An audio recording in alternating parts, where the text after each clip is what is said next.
Hello everyone, इस video में हम लोग बात करेंगे ज्योग्राफी के लेकर। 67 प्रीलिम्स में एग्जामिनेशन में कुछ ऐसे क्वेश्चंस पूछे गए जो आप लोगों को परेशान कर दिया, या इसके पहले भी 65 में भी देखा गया है।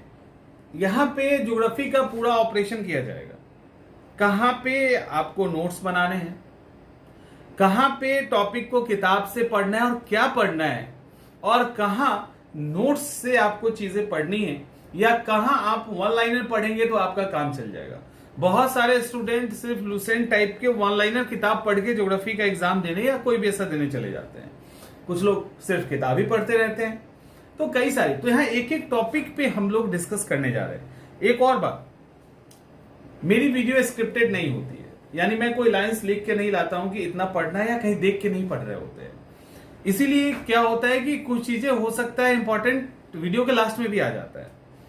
और कई बार जो वीडियोस बनती है तो कई बार स्टूडेंट कमेंट करके निकल जाते हैं। एक्चुअली कुछ कहना कुछ और होता है और वो स्टार्टिंग के कुछ और सुन के निकल लेते हैं, जैसे कि आदत होती है भाग जाने की। तो कुछ जो वीडियो पढ़ाई से रिलेटेड होता है ना, जैसे अभी इसमें हम डिस्कस करेंगे, तो हो सकता है डिस्कस करते करते कुछ चीजें याद आ जाएगी बीच में, कुछ लास्ट में। तो यहां पे क्या होगा कि या तो पूरा वीडियो को देखिए या नहीं तो नहीं देखिए, दोनों ही ऑप्शन आपके हाथ में है और इसका आप पूरा यूज कर सकते हैं। क्योंकि आधा देख के उतना टाइम बर्बाद करना है आपका, तो वो कोई फायदा नहीं है। तो बेटर है कि देखो ही मत, सीधी बात है। और अगर देखो तो कोशिश करो पूरी देखने का, क्योंकि कहां पे क्या मतलब कौन सा लाइन आएगा ये मुझे भी नहीं पता है। ठीक है, तो हम लोग अभी इसमें क्या करने वाले हैं, हम लोग आपको प्रीलिम्स के बारे में बात करेंगे, मेंस के बारे में बात करेंगे, कौन सा हिस्सा किताब से पढ़ना है, उसके अंदर कितना पढ़ना है, नोट्स से आप नोट्स बनाए तो किसको कैसे बनाए, और कौन सा हिस्सा आप वन लाइनर पढ़ोगे तो आपका काम चल जाएगा, ताकि आगे आने वाले कोई भी एग्जामिनेशन में, और ऐसा करके ऐसे हम हर सब्जेक्ट के अंदर करने वाले हैं, हर एक सब्जेक्ट के अंदर करने वाले हैं। तो सबसे पहले ज्योग्राफी के अंदर जो आपका टॉपिक है वो है, हम लोग वर्ल्ड ज्योग्राफी को उठा रहे हैं। सब स्टार्ट कर रहे हैं वर्ल्ड ज्योग्राफी से। इसमें जब आप ज्योग्राफी पढ़ना शुरू करो ना, तो आप अपने सिलेबस को पूरा एक बार एनालाइज कर लीजिए कि क्या क्या पढ़ना है और उसमें क्या क्या पढ़ना है। ये एक बार आप मोटा मोटी देख लीजिए, नहीं तो कॉपी, इस तरह की कॉपी आती है क्लासमेट की, इस तरह की कॉपी में आप नोट कर लीजिए। तो वो क्या होगा, उससे आपको समझ में आ जाएगा कि पढ़ना क्या क्या है, वो यहां पे भी आ जाएगा। उसके बाद जब ज्योग्राफी की स्टार्टिंग करें ना, तो सबसे पहले इंडिया और वर्ल्ड का जो मैप होता है, नक्शा होता है, उसको आप कर सकते हो। ब्लैक स्वान, फलाना ढिमाका टाइप की जो एटलस होती है, इस पे खूब काम कीजिए जितना आप कर सकते हैं। इसके अलावा कुछ लोग इस तरह के एटलस का भी यूज कर सकते हैं। अच्छा, किताब को लेकर कंफ्यूजन हो जाता है और टाइम भी वेस्ट होता है आपको सर्च करने में। बहुत सारे लोग रिमोट एरिया में रहते हैं, तो इसी वीडियो के नीचे सारे बुक के अभी लेटेस्ट जो किताब अवेलेबल है अमेजॉन पे, लेटेस्ट एडिशन, उसका लिंक दे दिया गया है, ताकि आपको सहूलियत हो, वहां से आप जाके सीधा किताब खरीद सकते हैं।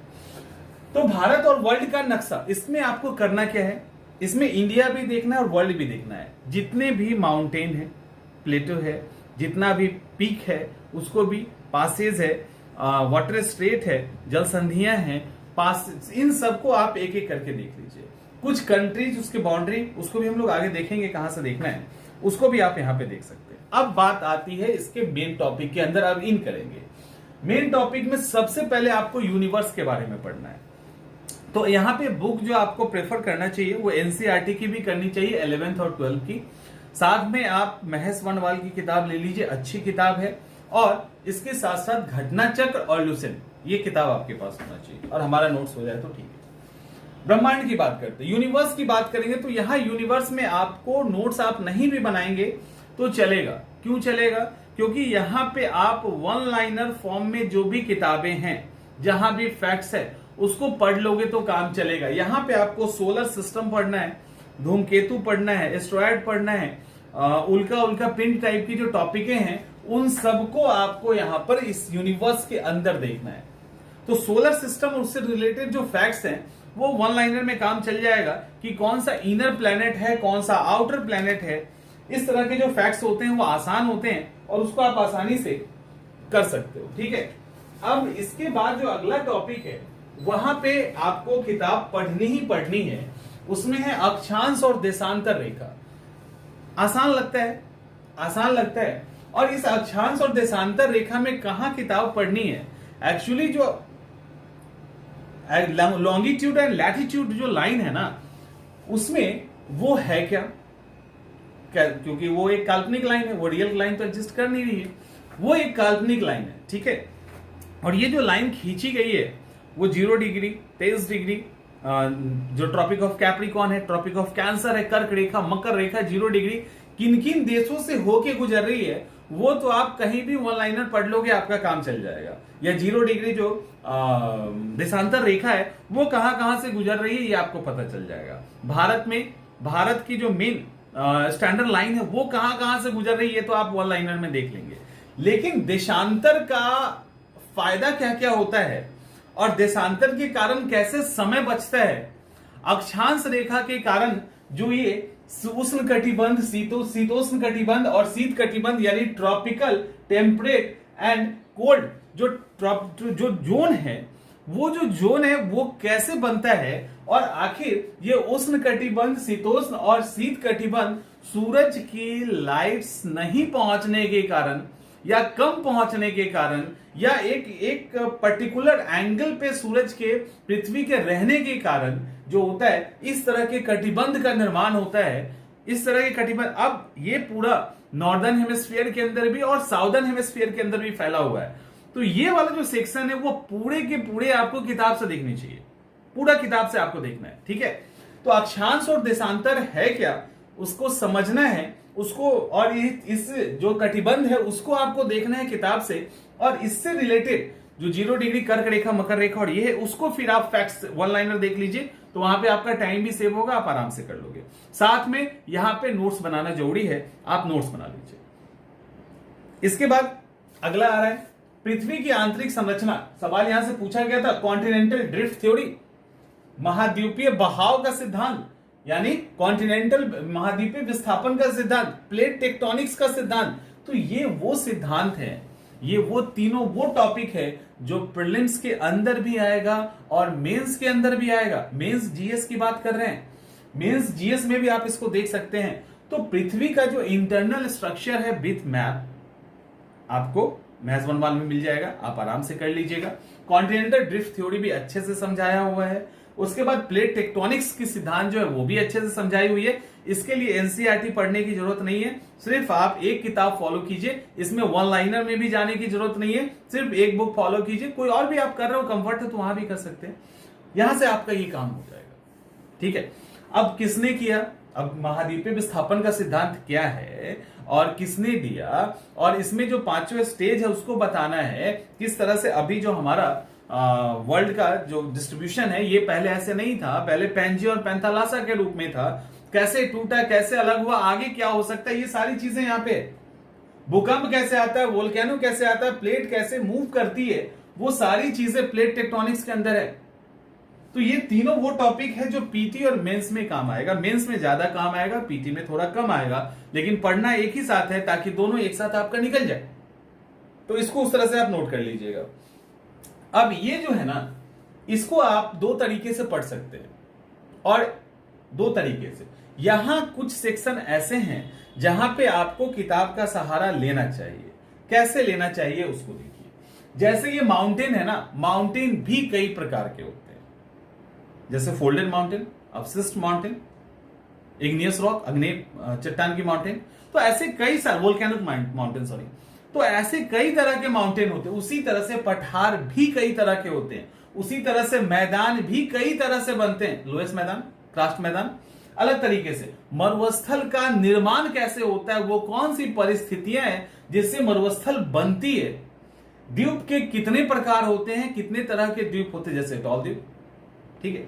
घाटी भी अलग अलग तरीके से बनती है, कोई ग्लेशियर के द्वारा बनाई जाती है, कोई कहीं बनाई जाती है, घास की भूमि। अब ये जो है ना, ये वो सेक्शन है जिसको अधिकांश स्टूडेंट क्या करते हैं, वो सीधे वन लाइनर पढ़ते हैं। ऑब्वियसली यहां पे 80% हिस्सा वन लाइनर का ही है, वो भी ठीक है। 80% फैक्ट आप वन लाइनर के किताब में पढ़ सकते हैं, लेकिन जो 20% बचता है उसको तो पढ़ लो कम से कम, कि पर्वत कैसे बनता है, कितने तरह के होते हैं, पठार कैसे होते हैं, मैदान कैसे बनता है, मरुस्थल कैसे बनते हैं, बस इतना ही, कैसे बनते हैं और है कौन कौन, वो वहां देख लीजिए। गर्म मरुस्थल कौन सा है, ठंडा कौन सा है, द्वीप कैसे बनता है, घाटी और घास की भूमि। अब ये घास जो होता है टेम्परेट भी होता है और ट्रॉपिकल भी होता है, उष्णकटिबंधीय भी होता है और शीतोष्ण भी होता है। अब उष्णकटिबंधीय घास में कौन कौन से आते हैं और कहां से किस डिग्री तक उष्णकटिबंधीय है, उसके बाद कौन सा डिग्री है जब ट्रॉपिकल ग्रासलैंड आता है, उसकी विशेषताएं क्या है, सवाना, प्रेरी, वेल्ड और ये जो भी है उसको आप यहाँ पे एक बार किताब पढ़ लीजिए, फिर जाके इसको वन लाइनर फॉर्म में पढ़िएगा। इसको और इसको किताब से थोड़ा सा समझ लीजिए बेसिक, तो समझेंगे तो वो चीजें खुल जाएगी। उसके बाद रट लीजिए जितना रटना है, उसके बाद रट जाओ। लेकिन इतना किताब से आप देखिए, और वो भी आपके जो जिस बुक को मैं रिकमेंड कर रहा हूं उसके अंदर मिट्टी की बात करते हैं।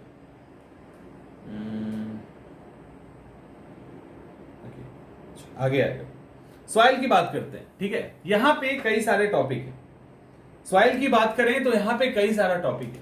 मिट्टी का फॉर्मेशन कैसे होता है, मिट्टी बनती कैसे है, वो आपको देखना चाहिए। और मिट्टी के टाइप कितने होते हैं ये भी आपको देखना चाहिए।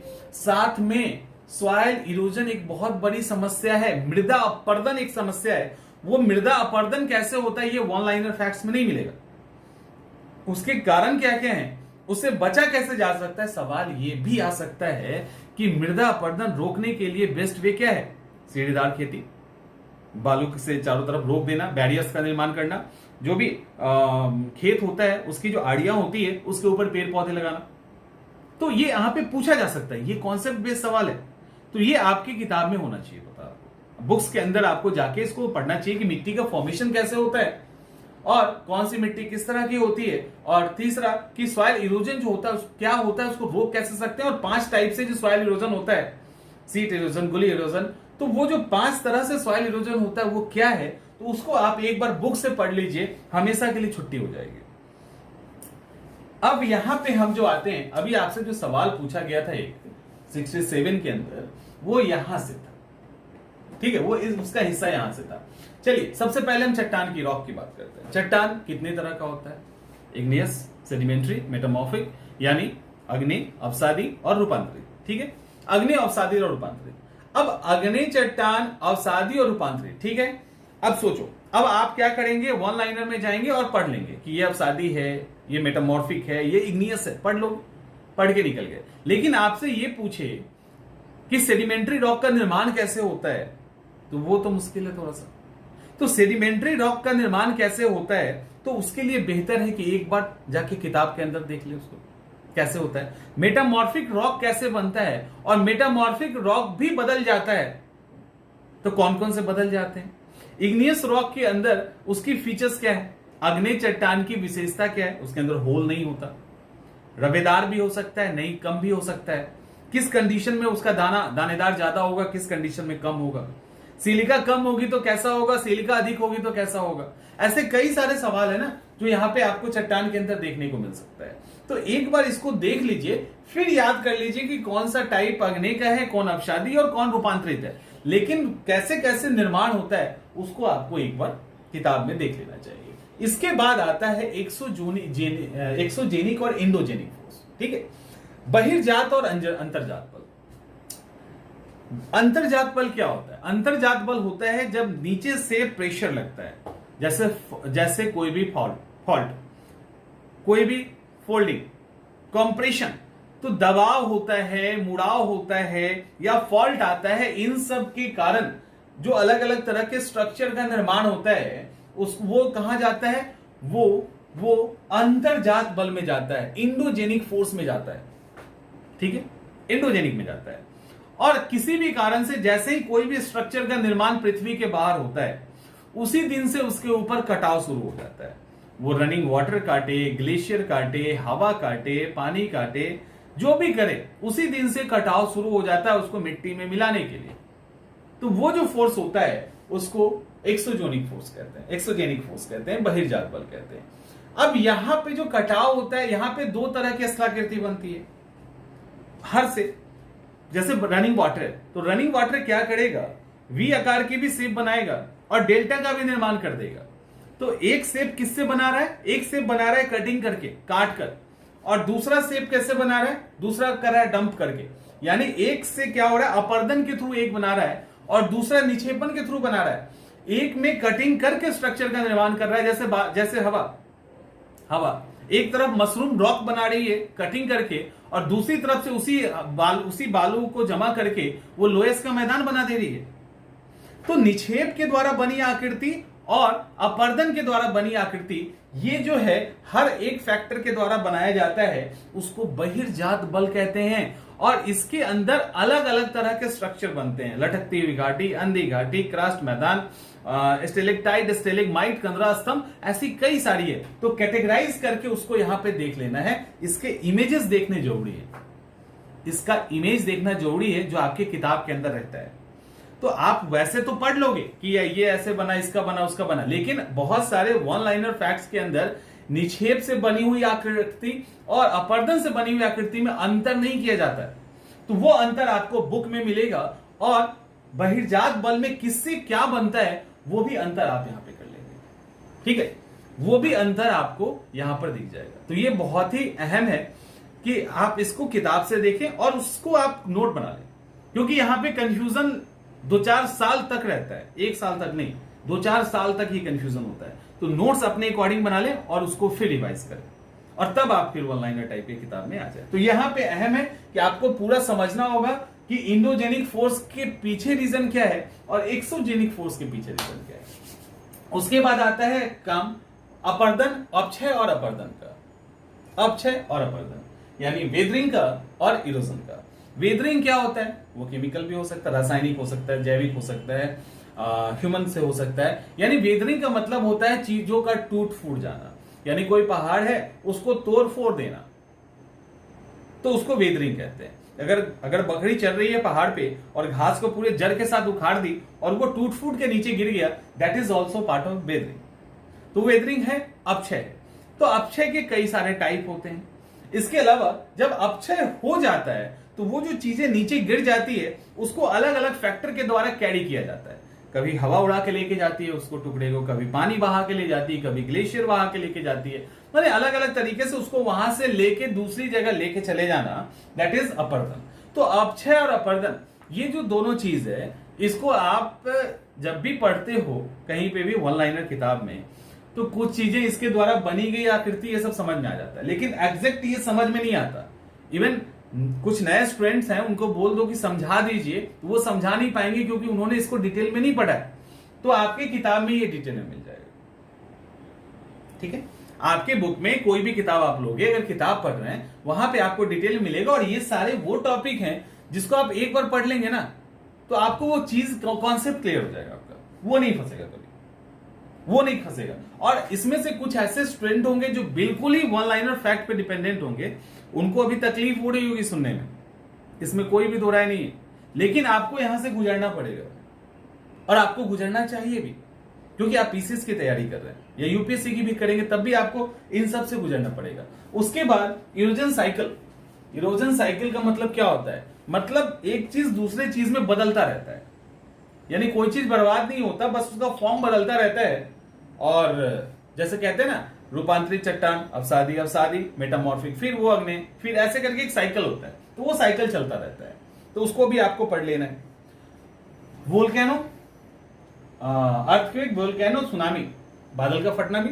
तो ये जो वोल्केनो है वो कैसे आता है, कितने तरह का होता है, इसके अंदर जो वेव होता है, P wave, S wave, L wave, वो क्या है, उसका नेचर कैसा है।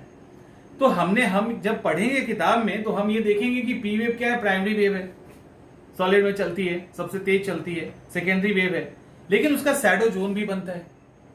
भूकंप का एक शैडो जोन भी होता है।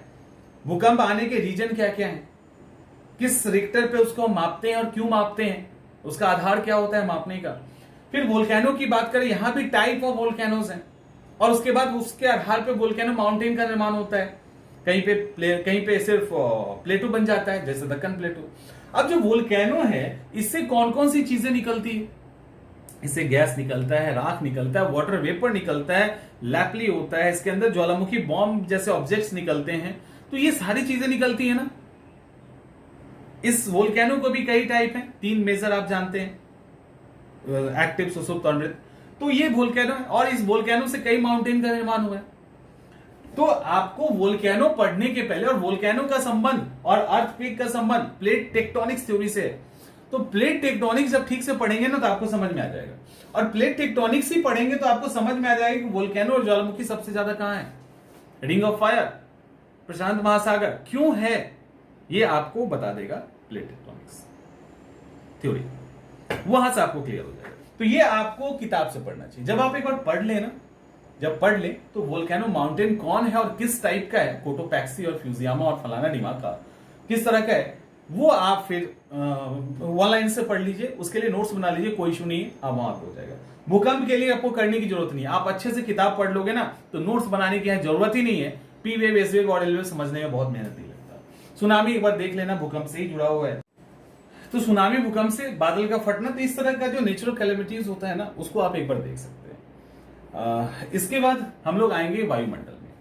वायुमंडल, एटमॉस्फेयर, यहां पे कितने पार्ट्स होते हैं, इसके मतलब इसका जो स्ट्रक्चर है वो कितने पार्ट में होता है, तो इसको एक बार पढ़िए, इसको एक बार किताब में पढ़िए, ठीक है, बहुत मुश्किल नहीं है। वायुमंडल में गैसों का अनुपात क्या होता है यहां पे लिखा है, ये आसान है, ये आप पढ़ सकते हो, ठीक है। लेकिन इसका स्ट्रक्चर जो होता है उसको थोड़ा सा पढ़िए कि स्ट्रेटोस्फीयर में क्या है, मेसोस्फीयर में क्या है, एक्सोस्फीयर में क्या है, तो इसको थोड़ा सा देखिए, इसको उसके नेचर को देखिए, अंतर क्या आता है, टेम्परेचर में क्या अंतर आता है, उसको एक बार पढ़ना है आपको किताब में। वहां पे मैप भी बना होता है, आपको पता चलेगा कि जेट एयरवेज कहां उड़ना पसंद करता है, और जो भी इंटरनेट वाला गुब्बारा है या मौसमी गुब्बारा है उसको कहां रहना चाहिए, उल्का पिंड कहां आके जल जाती है, रेडियो वेव कहां कहां से लौटता है, उसके कौन कौन से लेयर्स हैं, वो सारा आपको किताब पढ़ेंगे ना तो एक ही बार में क्लियर हो जाएगा, दोबारा पढ़ने की भी जरूरत नहीं होगी। लेकिन मन से पढ़िएगा, एक बार में हो जाएगा। उसके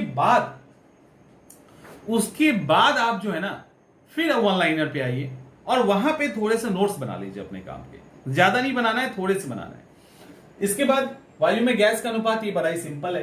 तो यहां पे दैनिक और वार्षिक तापांतर, अब यहां पे क्या देखना है, एक्चुअली कुछ है ठीक, दैनिक और वार्षिक। देखो जैसे राजस्थान में दिन में बहुत गर्मी, रात में बहुत ठंडा, बिहार में कम है, तो दैनिक और वार्षिक तापांतर क्यों होता है, उसके पीछे अंतर क्या है, उसको ऐसे देखिएगा।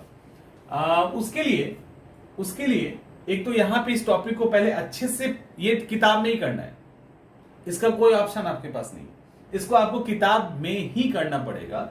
वर्ल्ड का क्लाइमेट, जो भी वर्ल्ड का क्लाइमेट एरिया है, क्लाइमेट रीजन है, उसको आप किताब में पढ़ेंगे। जैसे चीनी तुल्य जलवायु, यूरोपीय जलवायु, भूमध्य सागरीय जलवायु, तो ये इसका नेचर क्या होता है, बारिश कब होती है, मौसम कैसा होता है, ये सारी चीजें इस सेक्शन में मिल जाएगी। वर्ल्ड का जो जलवायु प्रदेश है इसमें आप वो सारी चीजें देख लेंगे, समझ में आ रहा है। ये सारी चीजें, वर्ल्ड का जो क्लाइमेट एरिया है, आप ये सारी चीजें यहां पे देख लेंगे, और इसको एकदम से डीप में देखना है आपको। और यहां पे जब आप इसको देखेंगे तो आपको कुछ नहीं और करना है, प्रीवियस ईयर के क्वेश्चन पे एक बार नजर डाल लीजिएगा इसको देखने, क्योंकि ये अपने आप में एक लेंदी, पेचीदा और उलझाने वाला सब्जेक्ट है। तो इसको यहां से देख के इस पे थोड़ा सा नोट्स तैयार कर लेना और प्रीवियस ईयर को एक बार देख लीजिएगा। तापमान में अंतर के कारण यहां पे आपको पढ़ना है कि किसी भी जगह के क्लाइमेट में अंतर क्यों आता है, समुद्र से दूरी होने के कारण, ऊंचाई होने के कारण, कॉन्टिनेंटल नेचर होने के कारण, किसी भी पर्टिकुलर जो जोन में, यानी ट्रॉपिकल जोन में है, टेम्परेट जोन में है, स्थापित होने के कारण, ऐसे कई सारे रीजन हैं जिसके कारण टेम्परेचर में विभिन्नता आती है, और ये आपको किताब से पढ़नी चाहिए। मेंस के लिए भी ये इंपॉर्टेंट टॉपिक है, जीएस मेंस के लिए, और यहां से मेंस में सवाल आ सकता है और आता भी है। तो तापमान में विषमता एक ऐसा टॉपिक है जो एक बार समझ लीजिए तो आपसे अगर चार्ट और क्या कहते हैं, चार्ट सोमालिया से लेके कोई भी देश का पूछेगा आपसे क्लाइमेट, आप नहीं जानते हो, सिर्फ उसका ज्योग्राफिकल लोकेशन आपको पता है ना, तो आप बता देंगे कि वहां का क्लाइमेट कैसा होगा। तो इसको और इसको अच्छे से कर लेना है। फिर तापमान का वितरण, इसको आप देख सकते हैं। ऊष्मा बजट, हीट बजट एक इंपॉर्टेंट है। हीट बजट को आप कोशिश कीजिए इसको भी किताब से देखने का, क्योंकि हीट बजट में जब बुक से आप देखेंगे तो आपको समझ में आएगा कि लॉन्ग वेव और शॉर्ट वेव क्या होता है, वो कौन कौन से गैस हैं जो लॉन्ग वेव को रोकते हैं। ग्रीन हाउस गैस के बारे में यहां डिटेल में आप पढ़ोगे। क्लाइमेट, यहां पे आप ये भी देखेंगे कि ग्लोबल वार्मिंग का क्या असर होता है, क्योंकि बुक्स में ये सारी चीजें लिखी जाती है। तो ये उष्मा बजट जो है ना, हीट बजट, यानी ऊपर से जो 100% हीट आता है वो हम कितना रिलीज कर पाते हैं, किस किस स्टेज से रिलीज होता है और कितना रिलीज होता है और कितना बच जाता है, क्यों बच जाता है, वो सारा डिटेल में यहां पे है। एक बार में ही आपका काम हो जाएगा, लेकिन जो फंसेगा वो फैक्ट्स फंसेंगे, वो आप कहीं से कर सकते हैं। नोट्स बना लीजिए, कहीं भी पढ़ लीजिए, लेकिन ये चीजें समझ में एक ही बार में आ जाएगी। फिर इसके बाद है तापमान विसंगति। यहां पे क्या होता है कि टेम्परेचर में सामान्यतः यही माना जाता है ना कि जैसे जैसे हम ऊपर की तरफ जाएंगे वैसे वैसे टेम्परेचर कमता जाएगा, यानी ऊंचाई बढ़ेगी तो टेम्परेचर कमेगा। लेकिन कई बार ऐसा होता है कि ऊंचाई बढ़ने के साथ साथ टेम्परेचर में कमी आने लगती है, टेम्परेचर अधिक हो जाता है और नीचे ही का टेम्परेचर कम हो जाता है। और ऐसा अक्सर ठंडी की रातों में होती है। तो होना क्या चाहिए था, ऊपर का टेम्परेचर ठंडा और नीचे का गर्म। हो क्या रहा है, ऊपर का गर्म और नीचे का उसके कंपेयर में ठंडा है। तो ये अक्सर लंबी रात, शांत रात, ठंडी रातें में ये देखने को मिलता है। तो आखिर तापमान का उल्टा हो जाना क्या है, तो ये अगर आप किताब वन लाइनर फैक्ट्स में ढूंढोगे तो एग्जामिनेशन में गलती होने की संभावना है, क्योंकि यहां पे क्वेश्चन डिटेल में आ सकता है, 3-4 लाइन में यह क्वेश्चन हो सकते हैं। तो इसको आप ऐसे देखिए। एयर प्रेशर की बात करें, वायुमंडलीय दाब। वायुमंडलीय दाब पढ़ना बहुत ही अहम है, जानना भी जरूरी है, क्योंकि वायुमंडलीय दाब से ना केवल हवा कैसे चलती है ये आप जानेंगे, बल्कि साइक्लोन कैसे आता है वो भी जानेंगे, और एटमॉस्फेरिक प्रेशर के कारण मॉनसून पे इसका क्या असर पड़ता है, बारिश पे क्या असर पड़ता है, ये सारे डिटेल में आप यहां पे एटमॉस्फेरिक प्रेशर के अंदर जा सकते हैं। इसका लैटिट्यूड डिवीजन कैसे है वो भी आप जान जाओगे। जो ग्लोब है उसके ऊपर हाई प्रेशर और लो प्रेशर की एक बेल्ट होती है, हाई प्रेशर और लो प्रेशर की बेल्ट होती है। जैसे जैसे ऊंचाई पे जाएंगे हाई प्रेशर आपको दिखेगा, लेकिन एक जगह है 66.5 डिग्री पे, वहां पे लो प्रेशर देखने को मिलता है। तो आखिर वो लो प्रेशर वहां क्यों है? तो ये जो बेल्ट है ना, टोटल 7 बेल्ट में ग्लोब को बांटा गया है पृथ्वी को। तो सातों बेल्ट में लो प्रेशर हाई प्रेशर क्यों बनता है, ये आप पढ़ेंगे किताब में ही, तभी पता चलेगा, अदरवाइज नहीं पता चलेगा। सिर्फ आप पढ़ लोगे कि वहां लो है, यहां हाई है, क्यों है, कैसे, ये समझ में नहीं आएगा। तो इसको किताब में पढ़िए, इसको बुक में पढ़िए, तब आपकी क्लियरिटी बढ़ेगी। उसके बाद और वैसे भी आपको जानना है, क्योंकि बहुत सारी जो ज्योग्राफिकल घटनाएं होती है, आंधी आना, तूफान आना, और क्या कहते हैं उसको, चक्रवात आना, ये सारा इसके कारण होता है। वो इस पे रीड करके हम लोग देखते हैं। उसके बाद ह्यूमिडिटी। हवा में ह्यूमिडिटी गर्मी में बढ़ जाती है ना, चिपचिपा सा रहता है, ठंडी में, बरसात के टाइम में बढ़ जाती है। तो ह्यूमिडिटी क्या होता है, रिलेटिव ह्यूमिडिटी क्या है, एब्सोल्यूट ह्यूमिडिटी क्या है, यानी निरपेक्ष आर्द्रता क्या है, सापेक्ष आर्द्रता क्या है, तो ये आपको यहाँ पे जानना होगा। ये भी आपको किताब में ही देखने को मिलेगा। अब हवा, टाइप्स और हवा चलने के कारण, एयर प्रेशर बताया अभी, हवा चलने के कारण क्या है, हवा किसको कहते हैं, पवन किसको कहते हैं। एक तो वो टाइप्स ऑफ एयर, हवा का प्रकार क्या होता है। तो ये जो टाइप्स ऑफ एयर है ना, इसमें क्या है, इसमें एक्चुअली हवा जो होती है एक प्राइमरी टाइप होती है जो हमेशा फिक्स होती है, जैसे ट्रेड विंड, वेस्टर्ली विंड और कोल्ड विंड, 3 होता है। शीत हवाएं, पछुआ हवाएं और व्यापारिक हवा, ये परमानेंट विंड है। तो इसको परमानेंट विंड, अस्थायी विंड कहते हैं। दूसरा सेकेंडरी विंड आता है, मॉनसून टाइप की जो हवाएं होती है, स्थलीय समीर, समुद्रीय समीर, इस तरह की जो हवाएं होती है वो सेकेंडरी विंड सिस्टम होती है। और एक और होती है, उसको लोकल विंड कहते हैं, जैसे लू, चिनुक, फॉन, जो लोकल हवाएं होती है। तो लोकल हवाओं को गर्म और ठंडी 2 कैटेगरी में हम डिवाइड करते हैं। लोकल हवाओं को गर्म और ठंडी 2 कैटेगरी में डिवाइड किया जाता है, राइट। तो हवा के जो प्रकार है ना, टाइप्स ऑफ एयर, तो हवा के कितने प्रकार है ये तो आप देख लेना किताब में। बाकी हवा कहां, कौन से, किसको कहते हैं, वो आपको अच्छे से वन लाइनर फॉर्म में मिल जाएगा। तो किताब आप नहीं भी देखेंगे तो आराम से आप पढ़ लेंगे, किसी भी लूसेंट टाइप की किताब में आप इजीली पढ़ सकते हैं, आपको दिक्कत नहीं होगी। अब ये आ गए हम लोग चक्रवात में, ठीक है। पीछे जो आपने पढ़ा है वो यहां पे आपको काम आने वाला है। सबसे पहले वायु राशि, जिसको एयर मास, विंड मास, एयर मास कहते हैं। अब ये वायु राशि क्या होती है, एक नेचर की हवा भारी मात्रा में जब एक जगह जमा हो जाती है तो उसको हम एयर मास कहते हैं। अब उसके अंदर कोल्ड हवा भी हो सकती है और वार्म भी हो सकती है, गर्म हवा भी हो सकती है, ठंडी भी हो सकती है। दोनों के बीच में एक लंबा लाइन होता है, इसको फ्रंट कहते हैं, जो दोनों को अपने अपने हिस्से में रखता है। तो वाताग्र क्या होता है? शीतोष्ण चक्रवात में इस वाताग्र का काम है। तो वाताग्र क्या होता है वो देखना है। चक्रवात दो तरह का होता है, एक शीतोष्ण चक्रवात, एक उष्णकटिबंधीय चक्रवात। दोनों के डायरेक्शन अलग है, कोई ट्रेड विंड को फॉलो करता है, कोई वेस्टर्ली विंड को फॉलो करता है। नेचर अलग है, तरीके अलग हैं बारिश करवाने के, उसके इंटेंसिटी में अलग है, स्पीड अलग है, एरिया अलग है, सब कुछ अलग अलग है। तो आपको देखना होगा, एक लंबे टाइम तक शीतोष्ण लंबे टाइम तक रहता है, उष्णकटिबंधीय काफी शॉर्ट टाइम तक रहता है। इसमें फ्रंट देखने को मिलेगा, उसमें नहीं देखने को मिलेगा। ये कम आक्रामक, शीतोष्ण कम आक्रामक होती है, ट्रॉपिकल बहुत आक्रामक होती है। शीतोष्ण कटिबंध की चक्रवात लंबे समय तक रहेगी, कहीं पे भी वो शॉर्ट टर्म के लिए आएगी, तूफान मचा के निकल जाएगी। चक्रवात के बाद एंटी साइक्लोन आता है। एंटी साइक्लोन फीचर है शीतोष्ण कटिबंधीय चक्रवात का। तो ये सारा जो हिस्सा है ना, ये सारा हिस्सा आपको टोटल का टोटल किताब में देखना है, वन लाइनर में जाना ही नहीं। तो आप वहां से टाइम सेव कर लिए ना अपना, और यहां पे डिटेल में सवाल आ सकता है आपका। उसके बाद कौन सा साइक्लोन कहां आता है, हरिकेन कहां आता है, टाइफून कहां आता है, विली विली कहां आता है, या चक्रवात कहां आता है, जो अपने आप में एक वर्ड है भारत के अंदर। तो वो आप फिर वहां पे वहीं पे देख लो, वहीं पे काम खत्म हो जाएगा, दोबारा खोलने की जरूरत नहीं। फिर रेन की बात है, बारिश। बारिश, वर्षा किसको कहते हैं? वर्षा के अलग अलग फॉर्म होते हैं। बूंद के रूप में भी बारिश होती है, ओस के रूप में भी होती है, पाले के जिसको फ्रॉस्ट कहते हैं उस रूप में भी बारिश होती है। तो बारिश के अलग अलग रूप हैं, ठीक है। अब उसके टाइप क्या है? तो एक तो वो है, फॉर्म अलग है, और टाइप में क्या है? तो संवहनीय वर्षा, पर्वतीय वर्षा, चक्रवातीय वर्षा, ये इसके टाइप है। अब बारिश का वितरण कहाँ है, कहाँ अधिक बारिश होती है, कहाँ कम बारिश होती है। उसके बाद आर्टिफिशियल रेन किसको कहते हैं, और एसिडिक रेन क्या होता है। कनाडा या अलग अलग देश काफी परेशान है इस रेन से।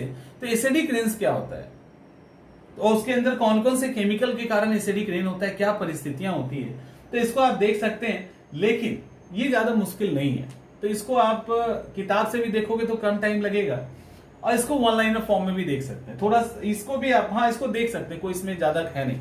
तो इसको आप किताब नहीं भी पढ़ना चाहें तो आपका काम यहाँ पे चल जाएगा।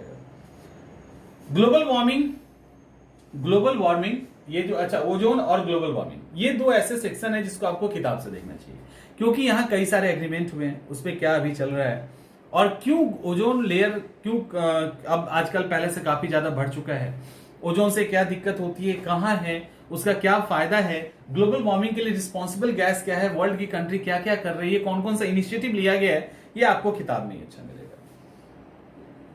फिर हम लोग आते हैं हाइड्रोस्फीयर में, जिसको कहते हैं जलमंडल। हाइड्रोस्फीयर के अंदर आपको महासागर और सागर दोनों का लिस्ट एक बार देख लेना, ठीक है। दोनों का लिस्ट देख लीजिएगा कि कितने ओशन है और कितने समुद्र है, वो सब सारे नहीं, थोड़े थोड़े। अब इसके अंदर जो आपको एक और चीज देखना है, वो यहाँ पे है कि नहीं, इसमें आपको उसके बाद जो आना है ना, ये ओशनिक नहीं है, कॉन्टिनेंटल होगा। यहाँ पे आपको जो देखना है वो हर ओशन या समुद्र जो होता है उसका एक स्ट्रक्चर होता है। जैसे लैंड पर आप प्लेन भी देख रहे हैं, मैदान भी देख रहे हैं, माउंटेन भी देख रहे हैं, उसके अलावा पठार भी देख रहे हो, खाइया भी देख रहे हैं, मैदान भी देख रहे हैं, वो सारा का सारा एज इट इज स्ट्रक्चर समुद्र के नीचे भी मिलता है। वहां पे भी कॉन्टिनेंटल, आपको कॉन्टिनेंटल सेल्फ मिलेगा, इसको सेल्फ कहते हैं निबंग तट को। कॉन्टिनेंटल स्लोप है, कॉन्टिनेंटल एराइज है, कॉन्टिनेंटल एबेसल प्लेन है। तो ये सारा जो है ना स्ट्रक्चर, यानी आप जब समुद्र के किनारे सैंडल हाथ में लेके घूम रहे होते हैं, चप्पलें हाथ में लेके जब घूम रहे होते हैं, तो आप कॉन्टिनेंटल सेल्फ पे होते हैं, उसके नीचे स्लोप है, फिर वो थोड़ा ऊपर उठता है, फिर प्लेन बन जाता है, और वहां पे कई सारे स्ट्रक्चर आपको देखने को मिलेंगे, रीज मिलेगा, कटक मिलेगा, बहुत सारी चीजें मिलेंगी। तो वो एक बार आपको किताब में देख लेनी है, अच्छे से किताब में देख लेनी है। फिर कॉन्टिनेंट, ये जो लवणता है, ये लवणता क्या होती है, सैलिनिटी क्या होता है। जो भी समुद्र के पानी देखो कितना खारा होता है, तो वो यही तय करता है कि उसके अंदर गंदगी कितनी मिली है। सोडियम क्लोराइड सबसे अधिक होता है। अब उसको लिखते कैसे हैं, उसको 1000 पर ग्राम लिखा जाता है, 1000 पर ग्राम लिखता है, उसको लिखने का तरीका अलग होता है। तो वो आप एक बार किताब में देखेंगे कि लवणता क्या होती है, उसमें किसका किसका कितना रोल है, सबसे अधिक लवणता किसमें होती है। तो अक्सर, हाँ अभी भी याद क्या है, डेड सी, मृत सागर में होगा क्या, वॉन लेक, टर्की का वॉन लेक में सबसे अधिक होता है, लिखेंगे क्या, डेड सी, क्योंकि किताबें नहीं पढ़ी जाती है, तो उसके कारण दिक्कत हो जाता है। Coral, types of coral, barrier reef जो है ना ऑस्ट्रेलिया का, ग्रेट बैरियर रीफ, वो एक टाइप ऑफ कोरल है। एटॉल कोरल भी होता है, अलग अलग तरह के कोरल्स होते हैं, कोरल्स के द्वारा स्ट्रक्चर का निर्माण होता है। तो बैरियर रीफ कोरल्स से बना हुआ एक अलग तरह का स्ट्रक्चर है जो कोई भी कोस्ट के थोड़ी दूर पे जाके बनता है। तो उस तरह से कई सारे होते हैं। इसका द्वीप भी बनता है, लक्षद्वीप इसका एग्जांपल है। कोरल्स किस तरह के जीवों, किस तरह के एल्गे के साथ, शैवाल के साथ सिम्बायोटिक रिलेशन बनाते हैं, कोरल ब्लीचिंग क्या होता है, ये सारी चीजें आपको एक साथ देखने को मिल जाएंगी। तो अच्छा है कि इसको किताब पे आप लोग एक बार देख लीजिए। अच्छा, कोरल ब्लीचिंग मेंस का भी सब्जेक्ट है, इसको आपको मेंस के लिए भी देखना है। अब इंडिया में आते हैं, एक्चुअली इंडियन ज्योग्राफी से ज्यादातर सवाल होते हैं, इंडियन ज्योग्राफी के अंदर आते हैं। तो एज यूजुअल आप जब भारत के भूगोल के अंदर आएंगे ना, तो आपको पता होना चाहिए कि आपको पढ़ना क्या क्या है सबसे पहले, ठीक है, क्या क्या पढ़ना है। तो ओवरव्यू, कॉपी पे नोट, जैसा कि होता है। उसके बाद भारत का जो सामान्य परिचय है, ये पीटी के लिए भी इंपॉर्टेंट है और मेंस के लिए भी। मेरी भारत को हमने पहाड़ों में, पठारों में, मैदान में, कोस्टल जो लाइन है हमारा, कोस्टल फील्ड जो है वहां पे, आइसलैंड में, डेजर्ट में, अलग अलग जगह पे हमने भारत के फिजिकल स्ट्रक्चर को डिवाइड किया है। तो फिजिकल स्ट्रक्चर को जो डिवाइड किया है, ये हमारा मेंस का भी पार्ट है और पीटी का भी पार्ट है। तो यहाँ पे सिर्फ ये पढ़ना कि भारत कितने अक्षांश और देशांतर में फैला है, उसका एरिया कितना है, फलाना ढिमाका, इससे काम नहीं चलेगा।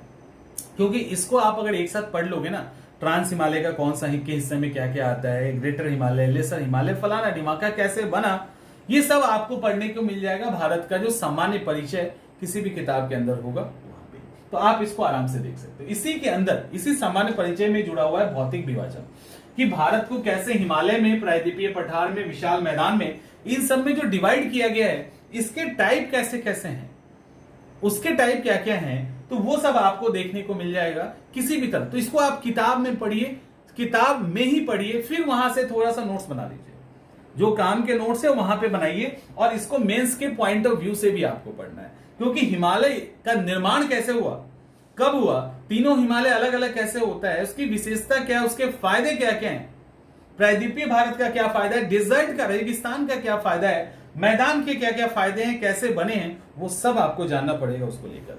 उसके अलावा आइसलैंड हमारे लिए कितने महत्व रखते हैं, अंडमान निकोबार का आइसलैंड कैसे बना, लक्षद्वीप का कैसे बना, कोस्टल जो पूर्वी और पश्चिमी घाट है उसका मैदान कैसे बना, पूर्वी घाट हो गया, भारत के जो प्रमुख पर्वत, अब यहाँ पे इतना हो गया ना, इतना जब आप पढ़ लोगे, इतना किताब से जब पढ़ लेंगे ना, तो भारत के मेन पहाड़, पठार, दर्रे और ग्लेशियर, इसको आप सीधे वन लाइनर, ये तो आप पढ़ लीजिएगा क्योंकि आपको पढ़ना है, मेंस में भी काम आएगा। इसकी इंपॉर्टेंस, डिजर्ट रेगिस्तान की इंपॉर्टेंस है।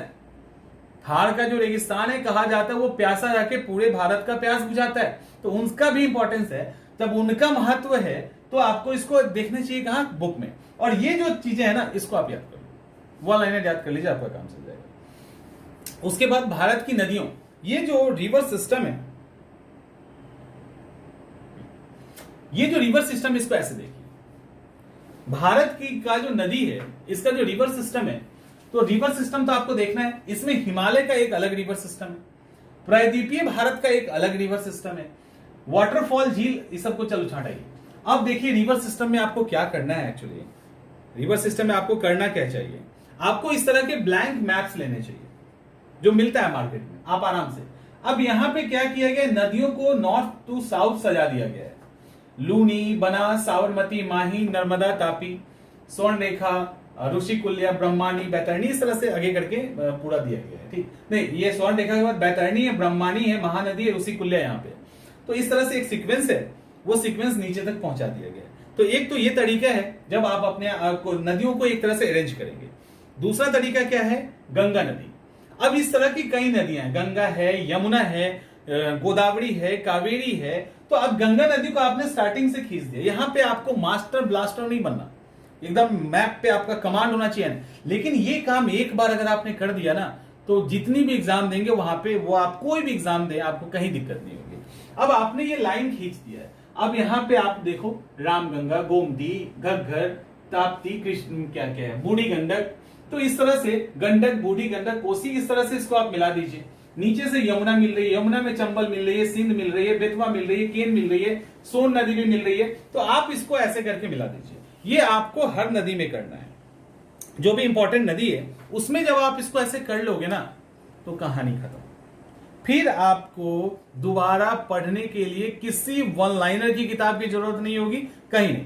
अब ये जो नदी है उसमें हिमालय रिवर सिस्टम, ये मेंस का टॉपिक है, मेंस का भी टॉपिक है। इसमें हिमालय रिवर सिस्टम, उसकी नदी की विशेषता, उसके द्वारा बनाई गई स्थलाकृति, प्रायद्वीपीय नदी तंत्र, उसकी विशेषता और उसके क्या फीचर्स हैं वो सब देखना है। उसके बाद वाटरफॉल देख लीजिएगा, झील देख लीजिएगा। वाटरफॉल, झील सीधा वन लाइनर याद कर लीजिए, उसको किताब, यहां पे तक किताब पढ़ने की जरूरत है आपको, क्योंकि अभी पूछ भी दिया गया था 67 मेंस में पूछा गया ना हिमालय और प्रायद्वीपीय नदी के बीच में अंतर। तो ये क्यों पूछा गया? क्योंकि मेंस का भी टॉपिक है, वो लाइंस आपको पढ़ने हैं और पूछ दिया गया, तो ये आपको किताब से करना है। ये सब जो है जलप्रपात, झील, ये आप सीधा याद कर लीजिए, कोई दिक्कत नहीं है। भारत का क्लाइमेट, वही कि क्लाइमेट पे किसका क्या असर पड़ता है, समुद्र से दूरी, कॉन्टिनेंटल है कि नहीं, किस अक्षांश पे, तो उसको एक बार किताब से देख लीजिएगा। मॉनसून, इंडियन मॉनसून आपको देखना है। मॉनसून आप मेंस का भी टॉपिक है और ये इंपॉर्टेंट टॉपिक है। इसको आप मॉनसून का यूज ज्योग्राफी के अंदर भी कर सकते हैं, इकोनॉमिक्स में भी कर सकते हैं, इंडियन कल्चर के से अगर क्वेश्चन आ गया वहां भी कर सकते हैं। तो मॉनसून को अच्छे से देख लीजिए। मॉनसून दो तरह का होता है, कैसे आता है, परिस्थितियां कौन सी है, मॉनसून की विशेषताएं क्या है, मॉनसून बीच बीच में डिस्टर्ब कैसे हो जाता है, ये सारी चीजें आपको यहां पर। उसके बाद भारत की मिट्टी। अब मिट्टी के लिए इस तरह के मैप है आपके पास, इस तरह के मैप पे आप देख लो कि कौन सी मिट्टी कहां पाई जाती है, उस मिट्टी की विशेषता क्या है, मिट्टी की विशेषता क्या है, उसमें कौन कौन सी चीजें अधिक है, कौन कौन सी चीजें कम है, कौन कौन सा फसल हो सकता है, तो इसको आप देख लीजिए। उसके बाद ये फैक्ट, ये जो हिस्सा है ना, ये थोड़ा सा परेशान करेगा आपको, क्योंकि ये आर्थिक भूगोल है, ये इकोनॉमिक ज्योग्राफी है। अब भारत के अंदर खनिज संसाधन कौन कौन से हैं, यहाँ एग्रीकल्चर का क्या पैटर्न है, फसल क्या है, लैंड रिफॉर्म, हरित क्रांति, पशुपालन, उद्योग, ये सारे पीटी कम मेंस के सब्जेक्ट हैं। यहां पे आपको थोड़ा सा अधिक टाइम देना पड़ेगा, इसको अधिक अच्छे से करना पड़ेगा। लेकिन यहां इसको करने के पहले जो इसके पहले का जितना भी हिस्सा था ना, उसको पहले कर लीजिए। खनिज संसाधन के लिए आपको किताब का सहारा लेना है, क्योंकि वहां पे कई सारे ऐसे माइंस हैं जिससे सवाल तो पूछा जाता है, लेकिन वन लाइनर्स की किताब में नहीं रहता हो। तो एक बार उसको देख लीजिएगा, और किस खनिज में कौन, माने भारत कहां है, भारत के स्टेट कहां है, उसको देखना है। एग्रीकल्चर की बात करें तो भारतीय एग्रीकल्चर की विशेषता, किस तरह के एग्रीकल्चर होते हैं, किस तरह की समस्याएं, मेंस का प्योर टॉपिक है ये पीटी के साथ। कितने प्रकार के फसल होते हैं वो सब आप यहाँ पे दिखा भी है। फिर लैंड रिफॉर्म कैसे किया गया, चकबंदी, हथबंदी और भी कॉन्ट्रैक्ट फार्मिंग से लेके कई सारी चीजें, और क्यों सक्सेस नहीं हुआ वो भी।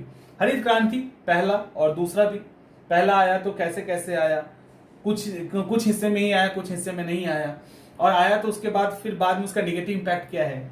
उसके बाद पशुपालन की भी बात करेंगे कि ये किस तरह से लोगों को मजबूत करता है, इकोनॉमिकली डिपेंडेंट मतलब इंडिपेंडेंट बनाता है, या किसी भी विपरीत परिस्थिति में ये कैसे काम आता है, भारत की इकोनॉमी के लिए कितना अच्छा है, कितने तरीके से पशुपालन कर सकते हैं, कौन कौन सी कठिनाइयां आ रही है इसको पशुपालन में, इंडस्ट्री को उसी तरह से लेके आना है।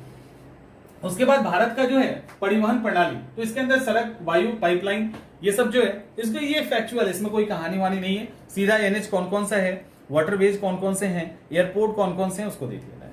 अब भारत और वर्ल्ड की जो प्रमुख ट्राइब्स हैं, ट्राइब्स में ध्यान रखिएगा, थोड़ा सा देख लेना निग्रो का फीचर क्या होता है, मंगोलाइड का फीचर क्या होता है, प्रोटो ऑस्ट्रेलियाइड का फीचर्स देखने उठने में कैसे होते हैं, थोड़ा सा देख लीजिएगा, बस थोड़ा सा। बाकी सारे वन लाइनर फॉर्म में। यहाँ पे जो सिंचाई और सिंचाई परियोजना है वन लाइनर, प्रमुख बंदरगाह वन लाइनर, देश और देश के उनके नाम, नदी किस नदी के किनारे कौन सा देश या शहर है, प्रमुख भाषा, वाटरफॉल और बांध, ये बिल्कुल प्योर वन लाइनर है। वन लाइनर फॉर्म में आप किताब कोई भी उठाइएगा सब मिल जाएगा। भौगोलिक उपनाम, वाटर स्ट्रेट, जल संधियां, देश की सीमाएं, अभी पूछा था ना मृत सागर के साथ किसकी सीमाएं लगती हैं, ये आप वैसे नहीं पढ़ सकते, वैसे दिक्कत है, ठीक है, क्योंकि कुछ भी पूछ सकता है ना। ये आपको वर्ल्ड मैप जब करेंगे ना तो आपका ये क्लियर हो जाएगा। तो वर्ल्ड मैप पे जैसे कैस्पियन सागर है, ब्लैक सी है, डेड सी है, इस तरह से मेडिटेरियन सी है, यहाँ पे कौन कौन सी देश की सीमा लगती है, नहीं लगती, इसको एक बार मैप पे करोगे तो हो जाएगा। लैंड लॉक्ड देश भी आपको मैप पे करना चाहिए। जैसे ही मैं लेसोथो और स्वाजीलैंड की बात करता हूं, अधिकांश स्टूडेंट ऐसे कर लेते हैं, अरे कहाँ है, सुने ही नहीं है। मैप पे काम कीजिए, सुनेंगे। ठीक है, लैंडलॉक्ड। वर्ल्ड की प्रमुख वन जीव अभ्यारण्य, राष्ट्रीय पार्क, सीधा याद करना है, कुछ नहीं करना है इसमें, सीधा याद कर जाना है। उसके अलावा एक और चीज होना चाहिए ना, एक और चीज याद होना चाहिए, वो ओशनिक करंट। ओशनिक करंट शायद पहले आया है कि नहीं पता नहीं, महासागरीय धारा, उसको भी मैप पे कीजिएगा। मैप पे जब 2 4 5 बार देख लोगे ना तो वो चीजें आसान हो जाएगी, आपको दिखने लगेगी। तो ये आपकी स्ट्रैटेजी होनी चाहिए ज्योग्राफी को कंप्लीट करने के लिए। तो सोचो कि ज्योग्राफी को डील करने में इतना टाइम लग गया, तो पढ़ाने में कितना टाइम लगता होगा, या पढ़ने में कितना टाइम लगेगा। तो एक अपने आप में लेंदी सब्जेक्ट है, इतना आसान नहीं है ज्योग्राफी को, और इतना मुश्किल भी नहीं है। थोड़ा इंटरेस्ट जगा के अगर पढ़िएगा तो आराम से हो जाएगा। ठीक है, तो कहां कहां से क्या करना था वो मैंने आपको बता दिया, उसको फॉलो कीजिए, चीजें आसान होती चली जाएगी। चलिए मिलता है अगले वीडियो में।